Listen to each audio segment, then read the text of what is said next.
是最坚迈的决断，但是也是用魔法编织谎言，已经习惯。以为拒绝的真相，也许才是一路真正秘密掩盖住的内心，撑着在这世间干。希望这次经历对你来说还算愉快，但也不要任性到无法自拔哟。那么，下一个旅途中的幸运日，我说不定会告诉你更加不。好的，各位观众，欢迎回来。那么在这一场 A 组败者的一个 BO3里面，目前第一把已经由 EPC 取得了1比0的领先 ，YG 非常的危险。这个如果刚才我们讲说 YG 是退在悬崖边的话，现在 YG 一脚已经踏到后面去了，对，已经快要掉下去了。对啊，对，一脚已经在外边了，好，非常非常危险。And we should be back if everything went according to plan. Again, I'm Faraskrin, joined on the casting desk with Skill Factory, and we just finished Game 1 of the losers bracket of Young Glory versus Energy Pacemaker Carries. EPC taking the first game in a best of 3. Yeah, EPC looking very dominant through the mid game there, and there was no late game, so pretty much controlling the game for the most part there.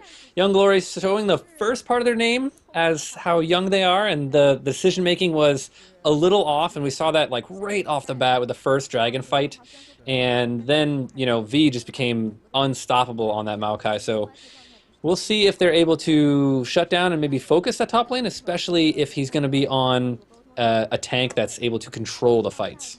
And I think a big part of EPC's victory over Young Glory, again, was the camp that they put to the mid lane are not allowing Young Glory or their star play, Jiang Gun, to get his feet on the ground and to get going. Had to resolve to the split push, just couldn't find the pressure points for them, got out-rotated. Wow, I wish I could talk tonight. Out-rotated. It's... I can't even. It's okay. It's late for everybody except for the people who are playing these games right now. Exactly. Oh. But anyway, as I was saying, so we'll see if they're able to find that same style this game around, if they're going to have the heavy roam and the heavy mid lane camp, if they're going to switch it up. I would imagine that Jace is going to be taken away from EPC. But Young Glory had blue side that time around, so they had first pick and unfortunately just did not pan out for them. Yeah, it was really unfortunate. I mean, they grabbed the Maokai early. I think they had Rise EPC first pick. Right, and they had Rise first pick, which, Rise didn't do poorly. I mean, he kept it with farm, he kept it with levels, he was performing in team fights, but it doesn't have that impact, early to mid lane game unless he gets way ahead. So they might try to go for a more early game team comp and just kind of throw away the late game because they didn't even look like they had a hint of late game in them that last match. And this has kind of been the story of Young Glory kind of through their departure, as it seems, from the LPL, although if they are able to come back in this series, they will manage to move on in hopes to requalify, but just lackluster ability to team fight, to find the synergy there, to have strong enough points across multiple roles that they can carry. If Jiang Gun doesn't get going, they pretty much just fall apart and look for that split push and just slowly die out. So it's unfortunate to see that also happening to them in the expansion tournament. So this is the expansion qualifiers, correct? And then they will also have a chance for the normal qualifiers after this. Is that correct? No. So this is going to decide who is going to join. I see what you're saying. China has a little bit of a hybrid system. So yes, this is the expansion, but it's also the top or the bottom two teams were World Elite Academy and Young Glory of the previous LPL split, and they're in this expansion tournament with the other teams trying to re-qualify. So there's not going to be another chance for them to try to enter. This is kind of all or nothing. Gotcha. So last chance qualifiers. See if the Glory can shine through for them right here. They definitely have the individual talent. They just really were not able to pull their team together and create the fights that they needed early on. You saw a big kind of advantage for them when they were proactively warding very deep into the jungle, and it kind of spooled off that Kazakh's death, and that enabled them to pick up multiple towers, seemingly uncontested, and then pick up a good team fight at a tower. So I think if they're able to solidify their vision control and kind of all combine like they did before, like you saw multiple wards coming out of mid lane to control that, and those are the wards that are the hardest to stop. If your support's warding, it's easy for your other support to counter with pinks. If your jungle's warding, it's easy to kind of know where his route is and where he's moving between his buffs and into your jungle. So we'll see if they can create more vision and more opportunities to pick up the kills and snowball. And you're absolutely right. A big part of that was EPC had complete control over that red jungle that got the very early dragon. They then immediately turned that early dragon gold into early vision gold and completely lit up that side of the map, knowing exactly where Jarvan was at every single time. I doubt that we're going to see another Maokai pick go through, so expect to see that purple side banned from Young Glory this time around. Again, Janna was actually banned the previous game, and Janna's typically the go-to counter for Maokai. Obviously, the synergy between their ultimates when Maokai twisted advance in, able to reset that fight with a quick monsoon right there. So I just felt they didn't have enough tools to deal with how fed that 8, 0, and 12 Maokai got. Oh yeah, he was so far ahead. He probably couldn't see them in his rearview mirror at the point of the mid game even. And we'll see if they, there's an opportunity right here for EPC to actually bait out some bans. So if they bait out a Maokai ban and they decide to pick up the Gnar ban, and or what was the other top lane ban? They did 2 top lane bans. Gnar and Rumble, right. So they might be able to snag one of those first pick. And both those champions are they don't really have really hard counters other than some really off picks, like Gnar gets countered by Pantheon, and the chances of you seeing a Pantheon top are pretty low because he doesn't have the same impact on the enemy team when he's stuck up in the top lane. So we'll see if they actually bait out the Maokai, they get the Maokai ban, and then are able to solidify that first pick Rumble or first pick Gnar if they wanted to grab one of those, top lane or team fight bullies. I would also like to see Yancer, the Young Glory support, prioritize a disengage, because unfortunately, again, just 0 tools to really deal with EPC and their engagements, that acceleration gate. So expect to see the Jace ban taken away, Zilean. Let's kind of roll our dice on these bans. I expect Zilean, Jace, Gnar, Maokai. What, I got 2 more bans? Yes. Where am I gonna go? Lee Sin and... I don't know. I'll go 5 for 6. Okay, I'm thinking Zilean, Jace, Janna, Gnar, and then possibly a Kha'Zix ban, and then them picking up Lee Sin first pick. I'm going on a limb here. Everybody loves Lee Sin. It seems like he's got he doesn't have 2 arms and 2 legs. He's got 4 legs. He's all over the map. He's drop kicking everything. And so we have the Rumble, we have the Gnar ban, so they're not going to go for the early Rumble pick. They're going to ban out their own Jace. Really respecting that, though, but we are, 2 for 6 so far, and this time around it's EPC on the blue side, Young Glory on your red side. EPC. These bans are really going to separate us right here, these next 2 bans. This is where we... Zilean. So we have the Zilean. Okay. We're 3 for 4. Where did we start separating? You said Janna, I didn't say Janna. I did say Janna. Oh, he got the Janna. Yeah, so now I'm up 1. Oh, I don't said think either one of us Maokai. picked Rumble. I said Maokai. Yeah, you said the Maokai ban. Did not give them first pick Maokai. Come on, Young Glory, don't. Let's see, Kha'Zix and I are just sweeping this. Rengar, they went with another Rengar ban. Come on, oh. They're scared of the Rengar. I think you won by Lee default. Sin first pick. Yes. So disappointed right now. Okay, since Lee Sin was first rotation, they have to pick up this Maokai in their second rotation of pick spans. There's no way they're going to give away Lee Sin and Maokai to blue side. Well, if they don't pick up the Maokai, because if they're going to lose Lee Sin and Maokai, so they'll grab the Kha'Zix. So they're going to go for an early, they're going to want to counter pick. They want to counter in the top lane. And nope, now they're just switching all over the place. So maybe you are right. I was going to say, there's no reason there's no reason to pick up the Kha'Zix here because they already see the Lee Sin, and unless Lee Sin's going to go mid or top or something crazy like that, they don't need to expend the jungle. So I like the fact that they're taking away the Leona from Super Cat. Yeah, they're going with the Leona, but, it leaves up, they don't have the Janna. So Janna, the direct counter to Leona. I mean, if you're good with Janna, you can actually stop her before she can, Zenith Blade anywhere. So it looks like they're just going to try to pick out each other's champions. See if we see like a complete, like 180 where they actually swap most of the champions at select as the Thresh and Corki get locked in. And this is actually really smart. So you did talk about how Janna is kind of the counter to Leona if you timed well with the NATOs. Likewise, same thing with the Flay right there if you're good enough. I like the fact that Energy Pacemaker carries, they decide to pick up their bot lane to really hold and to find the counter pick with either their mid or their top lane. Yeah, so they really did. They're going to give 2 counter picks now to the mid lane.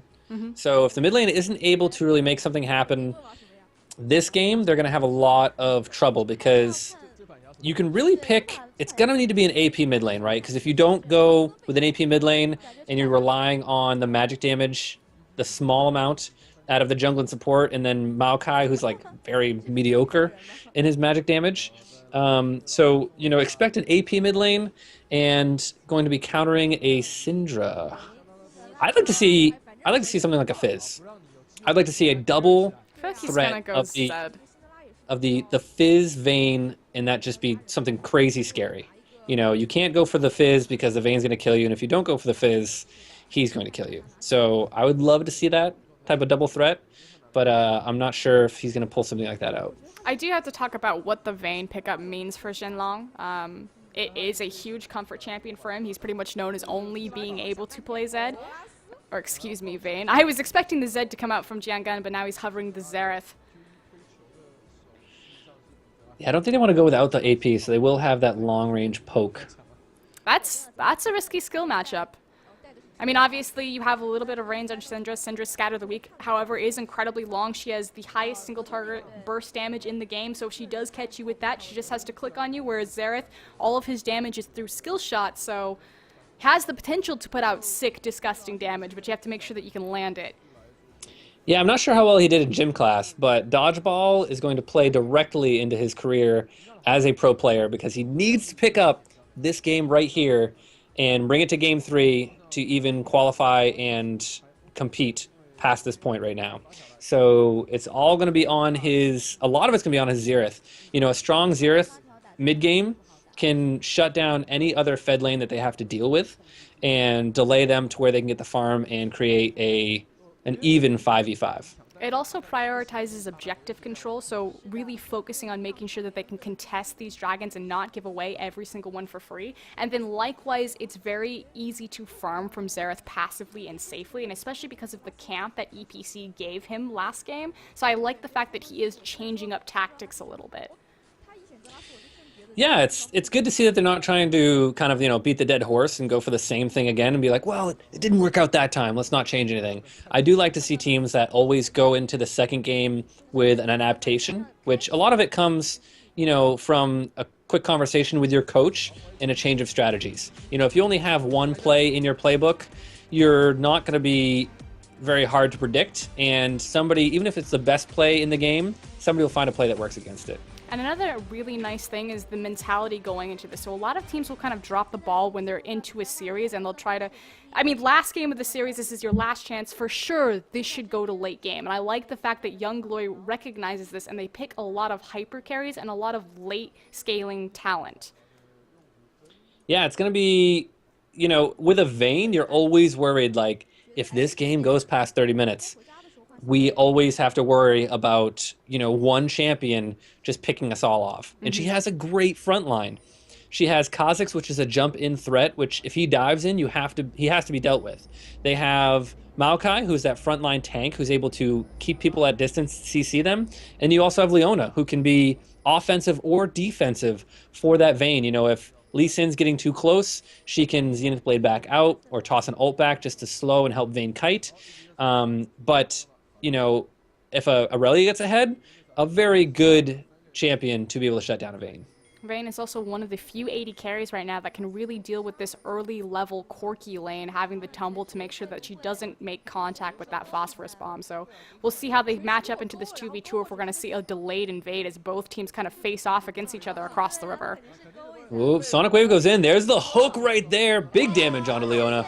Get the early flash for free. I don't think much will happen out after that, but they did get the summoner, so advantage down bottom to EPC, knowing that Leona doesn't have that flash and is going to make her a target for the next 4 minutes or so.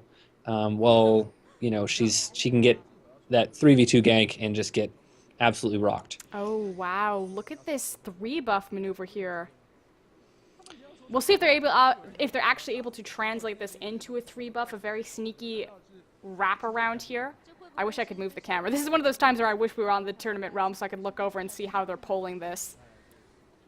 Yeah, I don't think they'll get the 3-buff. I think it's going to be a trade because Lee Sin, I don't think he wants to risk his red buff. He's going to have vision to defend his red buff. He could go straight for blue, but he's going to have to fight with that Kha'Zix. Okay, I was going to say, it was going to be the tell on if Yan Ooh, but or look, Yin they Fu have ran Aurelia. straight to it.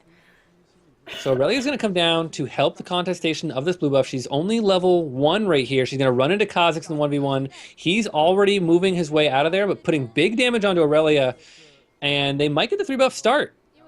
You know, Maokai didn't follow Aurelia, and that was a huge mistake. You know, such a small movement can cost them that buff. That was beautifully played by EPC right there, knowing that they had the numbers advantage after that initial... Oh, hold on a second. Oh, he no, jumps in, engage. gets the smite. He's going to get Twisted Advance now. Aurelia taking a lot of damage in the 2v2 right here. Syndra's coming over the wall with Flash. All the flashes are burned. They're going to trade 1 for 1, get those double buffs back. Blank is really low. A slow on a Syndra who doesn't have her Flash because she used it over that Dragon Wall. She's going to go down. One more auto attack. There it is as Xerath picks up that one. So it ends up being a 1-for-1 exchange in the jungle, but the buffs all went on Lee Sin. Yeah, and that's kind of the big thing there is the fact that Yin Fu is now so far behind because he lost both of his buffs in that exchange. Huge experience bonus to the jungler for EPC right there, so he will reach that power spike of level 6 with Lee Sin earlier. See how he's going to use that as well as the extra gold, and if that immediately is going to translate into vision control for EPC this time around. Yeah, one big thing that will have an effect on is Leona still doesn't have Flash in the bottom lane. He can grab his... Well, he actually didn't go back, but... So he's going to have to grab his red buff, he's going to have to go back, and then look for a gank. I thought he had actually recalled there, and then was going to go for his red buff, but instead he wanted to secure it. Kha'Zix hasn't cleared his blue yet, so Kha'Zix going to be way worse for the wear in that 1-for-1 trade. But lots of summoners burned, so he could make a gank happen in the mid lane or the top lane because both lanes are missing Flash now. And I cannot emphasize this enough. Losing your jungle that early on, I mean, the consequences, of course, are immediate, but so much more long-lasting as well because it's going to mess up the second buff rotation as well because the experience is mismatched. You know, he didn't clear the blue buff until just now. And getting really risky here as he looks to try to snowball his mid lane. Yeah, they're getting the little engages down bottom, trying to wear them down a bit because, you know, like I said, Lee Sin looking to that bottom lane for a gank, and the pings come down. Kha'Zix is there ready to counter gank, but he's only level 2 without buffs. So they're going to see the Lee Sin, probably, oh no, a big hook onto Leona who's going to get pulled in there, but a great Zenith Blade back out onto Lee Sin. Exhaust goes down, and a good play right there by Young Glory. That was the perfect Zenith Blade to pull back out and get a little bit of an advantage right here for Kha'Zix. And another big part of that Zenith Blade was a fantastic condemn from Shenlong right there. Again, Vayne is his comfort champion, so moving their power off of their mid lane, trying to give it to their AD carry and see if maybe they can find a victory here. Again, they lose here, they're out. They're not going to requalify for LPL, so everything is on the line for Young Glory to not throw this early game. Yeah, and we see a little back and forth in the top lane. Maokai passes. Oh, a good play right there. Supercat trying to get them back. A flash doesn't get the condemned stum off. Vayne unable to land him into the turret. It looks like he just barely split the difference there, saving Supercat's life, just threading the needle. But a perfect flay too. If he didn't land that flay and get the damage, you know, from Kha'Zix's Q, he would have fallen right there. Mm-hmm. I like the fact that Yin Fu recognizes that he can't make the difference up for everything that he lost in the initial jungle rotation by just farming his jungle. Again, a lot of teams that when they're behind, they'll just kind of go back to playing the standard, not try anything risky because they're so far behind, but then they just continue to lose because they never challenge the lead that the enemy team has set up. So he's trying to find these ganks, make them work, and find a snowball to put himself back into this game. Yeah, at very least, the attention bottom lane has given Vayne a little bit of an edge on CS, and now he's back in the bottom lane. Really wants to get a kill and get Vayne tumbling into victory here. I don't think that they're going to be able to... I mean, it's super, super risky. Vayne does not have... does have heal and flash up, so could get out of there, but one hook, and that's game over. Oh, but they are going to actually end the Zenith Blade. They're going to get in there, kill on Thresh. Double TP coming down. Vayne is going to fall right there. Kha'Zix now in a lot of trouble, but it's still a 2v1 as he falls to Irelia, who's down in this bottom lane. And Maokai and... it looks like they're going to back off. They see the pings coming from the mid lane. Syndra is coming down. They have a ping coming from Xerath. What do they want to do? Do they want to fight the 3v3 or not? And it looks like everybody's going to back off. Everybody's kind of showing their guns, but nobody firing towards the end of this fight. I believe it was a straight across 2-for-2 exchange, however, both teleports down, so we'll see how this affects the upcoming dragon right there. We'll see if this was enough to kind of put Yanfu back into the game onto that Kha'Zix. Lost a lot of time, did manage to finally get the kills and get some participation there in his score 0, 2, and 2 right now, but Lee Sin still pretty far ahead, has the completed Sightstone. Yeah, and this is when you get that point where both top lanes used TP, so then you have this kind of double bluff that you can do, and it looks like actually Maokai's going to jump in. There will be no bluffing happening, and that's going to be a good stun. Maokai actually flashed right there. I don't know if that was necessary. Maybe he was just worried about the hook from Super Cat, but flashes out. And what I was going to say is that when you actually recall, do you go straight for Dragon and create that 4v5, or do you go back to the top lane? We do see Aurelia in the top lane right there as Shen Long's kind of chased off his lane. Yeah, and Leona posturing up pretty much tells them that there's a jungle there. Let's not fight this 3v3 now that we don't have the advantage.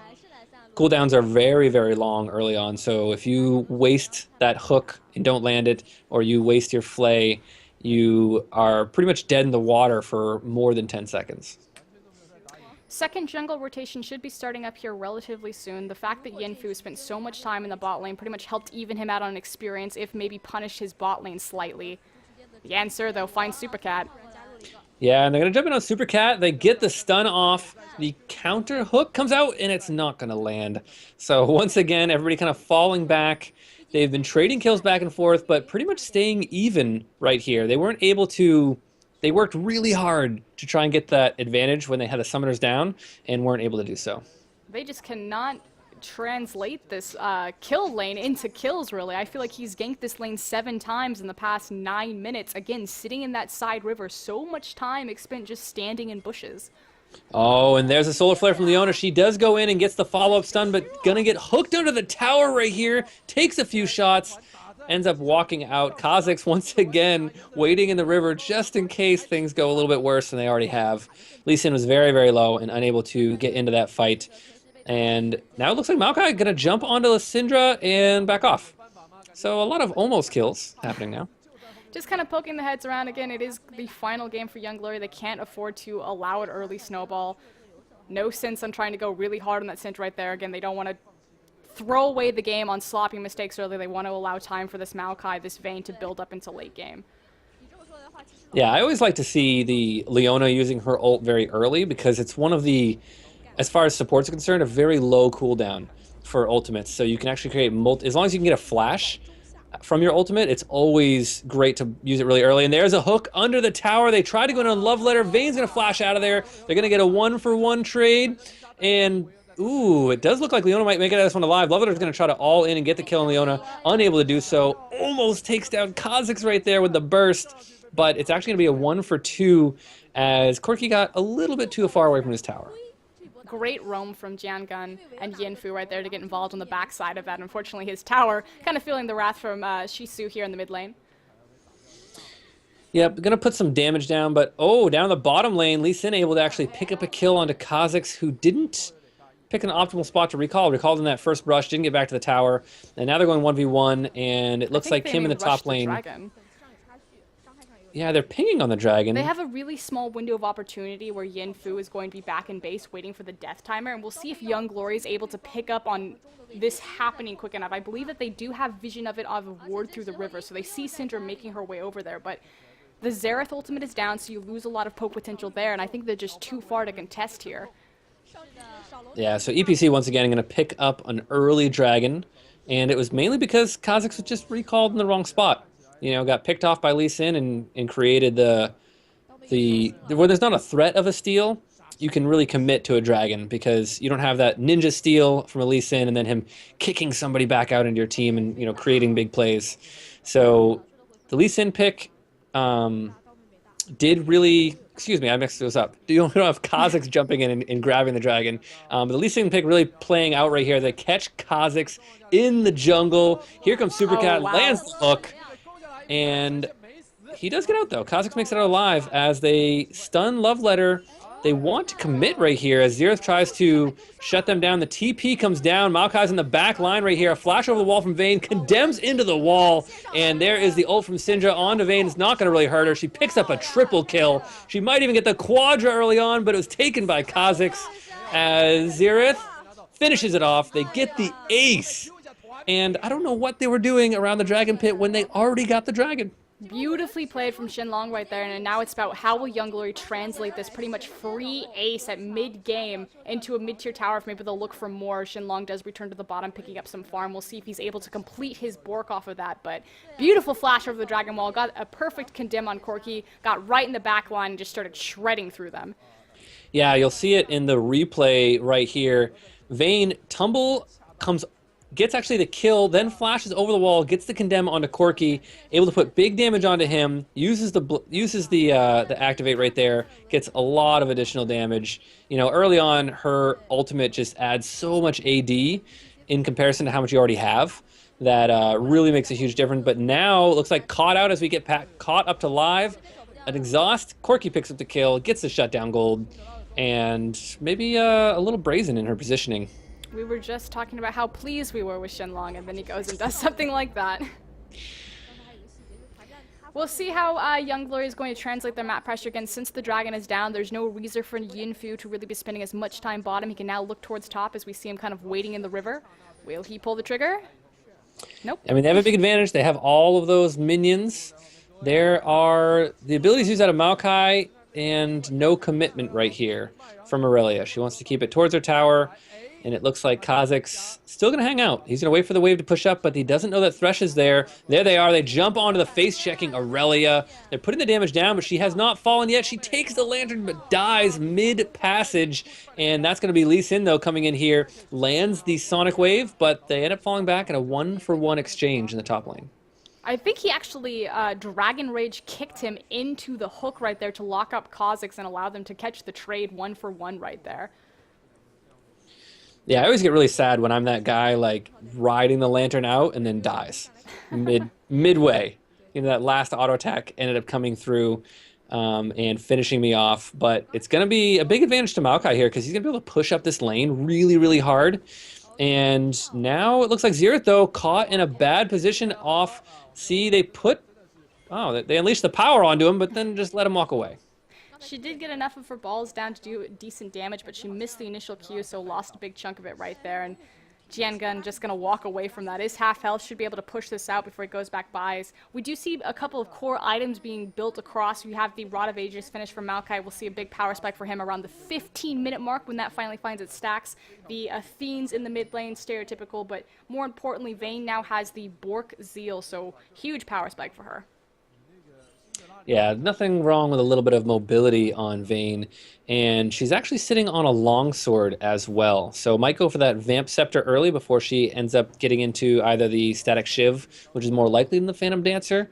Although I'm personally I'm a Phantom Dancer guy. I'd rather not push waves and shock people. I'd rather just kill them. Well, the nice thing about Vayne, and you're very right, it's a stylistic preference, is the fact that she's a mobility-based AD carry and that she's going to tumble around, move around, and likes to kind of orb walk a little bit more than some of the other AD carries and has that built into her kit. She's going to get more Shiv procs just naturally playing to the tools on her kit as opposed to someone like Tristana or Caitlyn.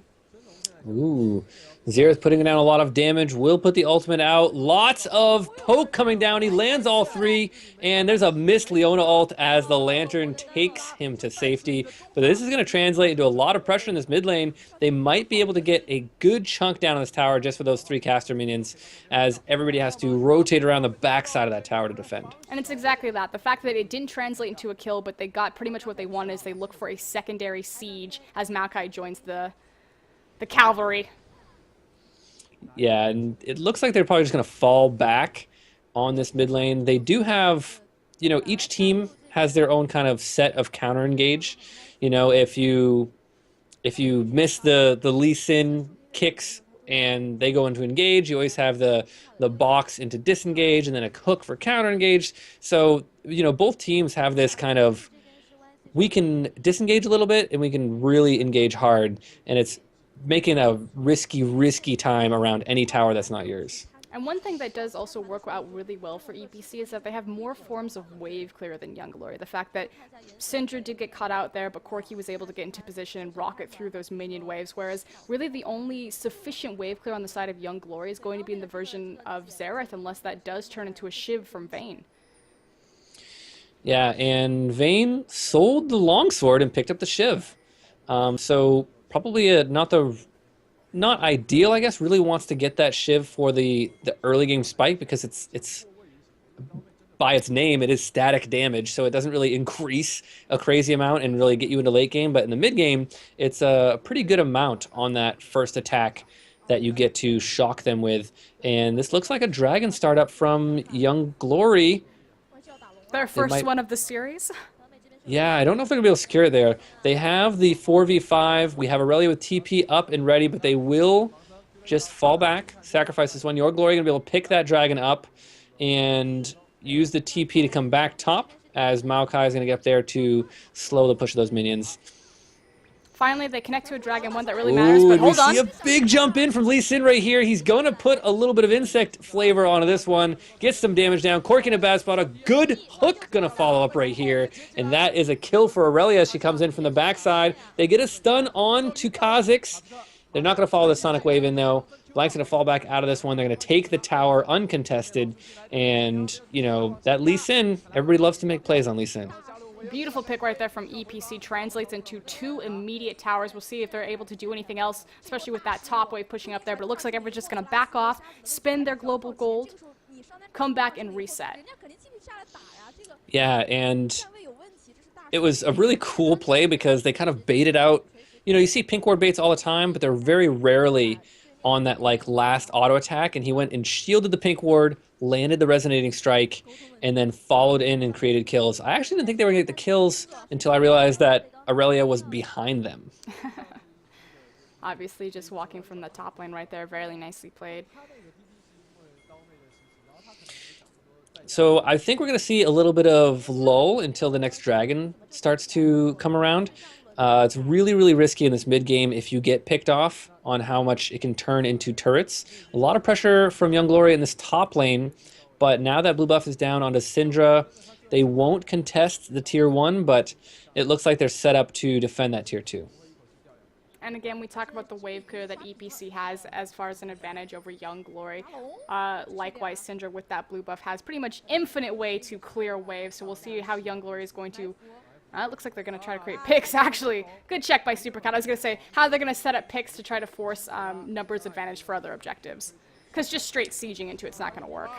Yeah, both teams have good pick potential, but we see an early Baron being started up right here. Kha'Zix already very low. They haven't checked this one. It's already down to half health. Vayne, a lot of single target damage along with Kha'Zix. They finally get an idea that's going on right here. Xerath puts a good amount of damage down. They're going to blow the ult early, and the Baron is going to go down. Vayne picking that one up, jumping into the fight as the TPs come out, and it looks like a cleanup right here. They're just trying to lock down the kills. They can't finish them off, and actually Maokai will fall from jumping in. They're not making good decisions right here in this team fight.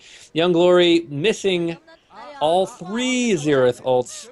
And they're going to lose 2 kills right there in the health bars. So many flashing red health bars that they just weren't able to commit. They just split up. They didn't really know which one they wanted to go after they got the Baron. It was a huge miscommunication. A big part of that was the fact that Jinlong just could not find a target. He initially flashed into the back line of EPC. Probably only survived the fight because the scatter of the weak just barely grazed him and didn't connect with the stun right there, so he was able to reposition himself and walk out. But in the time that it took him to reposition, he lost about 4 seconds of just damage that Vayne could have been going in, especially because his ult was procced at the time. So big misplay from Vayne that allowed those 4 carries of EPC to walk away. Yeah, it was like Zhenlong and Kim were on the same page, and then the Yinfu and Dajan, was that right? Were like... John Gunn were like on the exact opposite page. So you're gonna watch the replay here. Leona comes down, she falls right away, and you see Vayne go in, and then you see Maokai saying, "Oh yeah, let's go in. Vayne's right there." So Maokai goes in, and then the Kha'Zix decides to turn around for Aurelia along with the Xerath, and then they're just like, "Well, now we can't get any kills. We didn't go one way or the other, so we didn't pick anything up." My favorite moment is Shenlong just kind of standing in the middle of the Baron pit, just wondering, what happened, guys? I thought we had this.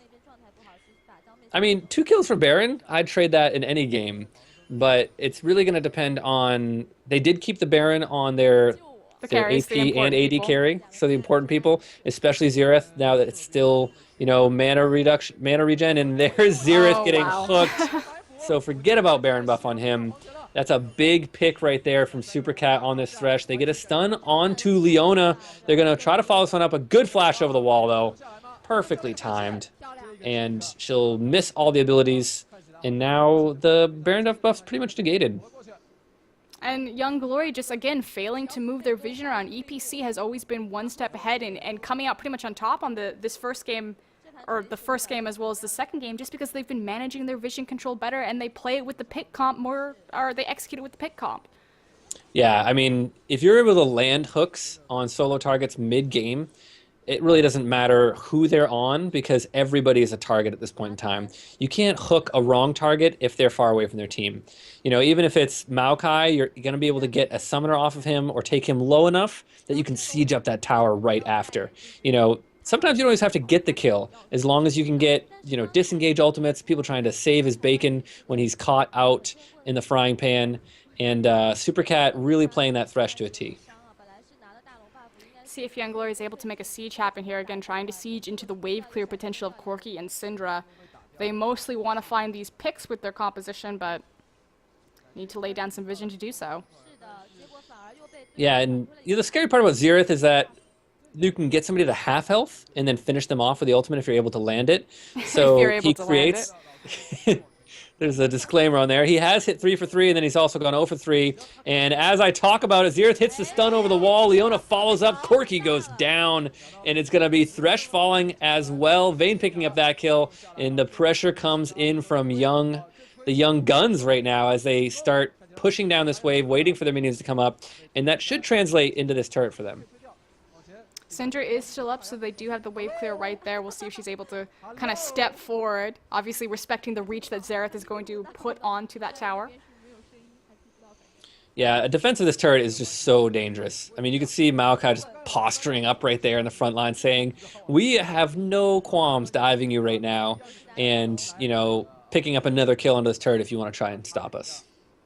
They take the tower, immediately back. We'll see if EPC is able to connect with a counter engagement. Aurelia looking thirsty, but everyone seems to be rotating towards the dragon. It could see a 5v5 here for this next objective. Yeah, they're all a little bit low. They don't really have all the ultimates. And there it is. Lee Sin gets in with the steal, gets back out with a flash. They're going to get a hook onto Maokai right here. Drops him, ultimate or not. And EPC, once again, finding the picks they need.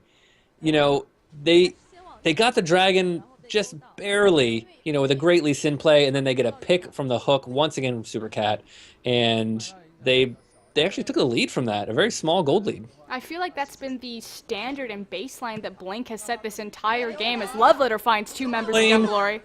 Ouch. Ouch. The CC was a little bit too much. Tried to pick up a kill right there, but, you know, Xerath still had flash, so he did not feel like he was in that much trouble at the moment. And, you know, EPC, they get a pick, they fall back, they get picked, you know, really back and forth in this mid-game, and it's anybody's game right now. I feel like Young Glory knows exactly where EPC is. There we go. Sneaky ward of the wall. They're able to find it right there. Scattered Weak does connect, but not going to turn around back onto that. See if they'll meet up with V into that top lane. Looks like everyone's going to disengage from this. Baron up in 120, so that will be the next point of contention for both of these two teams. And this game is actually still relatively wide open for either direction. Completely even across gold. Yeah, and for this Baron, we're pretty much going to see everybody's ultimates up. We're going to be missing a couple flashes, but the prep is going to be all there. And there's a little bit of a skirmish right here. Leona's actually going to go in onto Aurelia. They force the flash out. Xerath in a little bit of a tough spot right here. Vayne comes in through the bottom. You actually already used the ultimate. And there's another hook coming in from Supercat. But Vayne able to snipe out Corki in the bottom side there. And this is a really awkward fight around the corner. The box will be the true disengage. And they might be able to turn this into a Baron. Shenlong makes the difference into that team fight. We'll see if they're able to... they're relatively low health. They got 30 seconds. I think they just need to back, heal, and reposition and posture for this objective. Yeah, I didn't even get to see how Corki took so much damage. I think she just got a Shiv proc on a Shiv proc onto a crit with a silver bolts. Yeah. And I was like wow, he was like off screen and then dead. I was like, oh my goodness. So Vayne already at that really, really scary point where she hits 3 items. And then you're like, okay, she is the first thing that needs to die.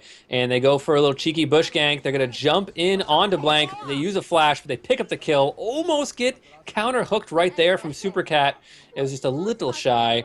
And that should be a Baron now that the jungler's not around. And it looks like EPC knows this, and they're going to try to put a little bit of pressure in the other lanes. We'll see how Young Glory is going to handle this pressure into the bottom side of the map. If they're going to maybe stagger their backs and start to initiate right now. Ooh, actually, it's going to be a base race. They're running towards the top side of the map. Yeah, they have a pretty big advantage because they have a much bigger tank right now. Maokai's going to take so much less damage. Wave. Like, that's the big thing. They're base racing with pretty much 3 minions. Yeah, they have the tank of Maokai here, but EPC has a massive wave funneling in onto this inhibitor. Yeah, so they're going to put the damage down on this tower here. They don't get it down. Aurelia's going to fall right there, and from the backside comes Leona. They're able to create a fight out of this one. Vayne trying to get out alive and able to do so. Scatter the Weak comes out, the damage comes down, and it is just wiping the floor right here. EPC going to follow a 4-for-1 trade. Lee Sin, the only one left alive, trying to defend that top minion wave that ended up pushing in. But I guess backing was the right decision right there, and they pushed a little bit too hard. I feel like that was the right decision that both teams, or the best decision that both teams could have made. I would have liked to see a quicker back-end response time from Young Glory right there. They did manage to save their inhibitor tower. Thankfully, I don't think the death timers are going to hurt too badly for EPC here, just because the fight happened so far across the map, although, as I say, this Young Glory is posturing quite well to try to contest this inhibitor line. 4 seconds on Syndra. No, I think they're fine. They have the blue buff and Baron buff right now on Xerath, so they would have a good siege potential, but, you know, they always chance that hook. Right now, if I was playing this game versus Supercat and the amount of hooks that he's landed to change the way the fights have gone, I don't know if I'd chance sieging it at the moment. Yeah. But very nicely done from EPC to find the counter onto that Baron that kind of keeps him into this game. We do see a little bit of a gold stretch happening now in the favor of Young Glory. 3K right there. They do have the Baron. They lost it on Shenlong, and that's kind of the member that it most matters, but we'll see where they take it from here and if they're able to translate this Baron into any sort of objective. Yeah, and they're at least coordinating their backs. They don't really have the minion wave for Maokai to actually push up and be a threat with TP yet, because it's kind of an advantage of EPC right now, who had the backs and got to push the lanes back up, and now they're going to look for another pick.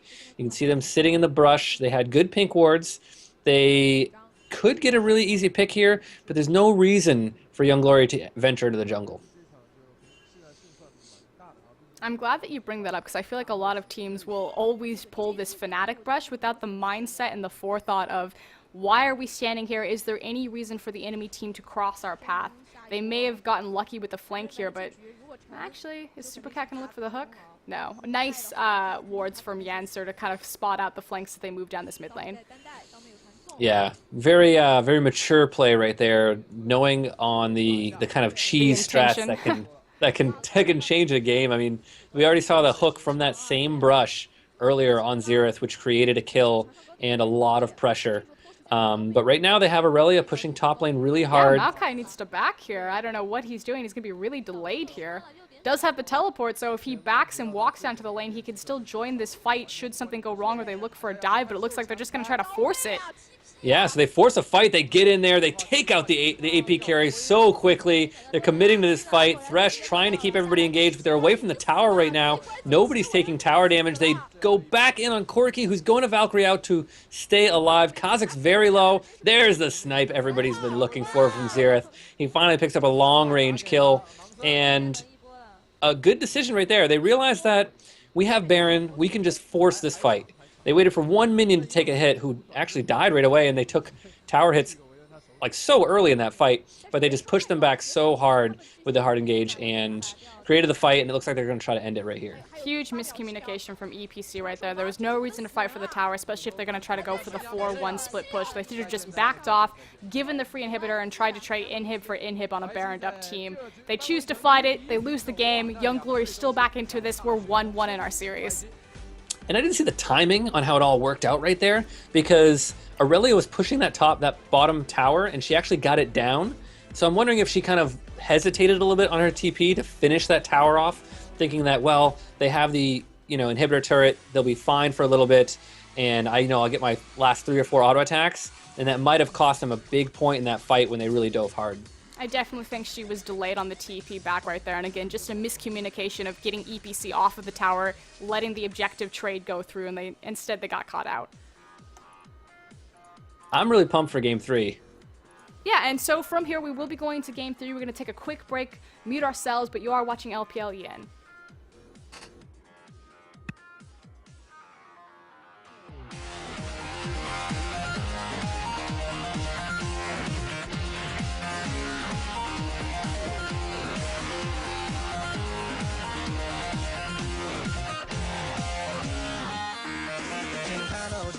头领倒挂，变出眼微亮。三波半波墓碑，敌人中荒芜，藤蔓缠绕着忧伤。在正义褪去后留下的惆怅，被抛弃的一切醒过来。夹缝中的黑暗，却只朝夕般蔓延开。谁哪怕心有过懦弱，忍心去遗忘，被埋葬的无数，让你撕裂肢体，空壳已死亡，唯独主宰是进化的意识，花开的静脉。先决定落身，无法自拔。